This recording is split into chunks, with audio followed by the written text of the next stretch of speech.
এ যুবক, তোমরা সবাই বিয়ে করো। যদি সুন্দরভাবে জীবন গুছিয়ে তুলতে চাও তাহলে তাড়াতাড়ি বিয়ে করো।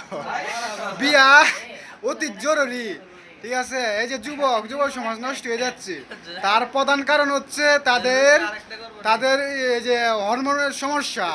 হ্যাঁ, আমার মনে করে যে এই হরমোনের সমস্যার কারণে অনেক যুবক, হ্যাঁ, অনেক বিভিন্ন পর্যায়ে চলে যাচ্ছে। তো আমি গুছাইয়া বলতাম চাইতেছি না, অনেকে হয়তো বুঝতে পারছেন। তা আমি বলি এ যুবক, আবারও বলতেছি, আপনারা সবাই বিয়া করেন। আসলে বিয়া এমন একটা জিনিস, বিয়ার কথা শুনলে মুখে শুধু খালি আসি। এই যে এক বড় ভাই, সে সিরিয়ালে পড়ে আছে কিন্তু এখনো বিয়া করতেছে না। এটা কিন্তু তার অপরাধ।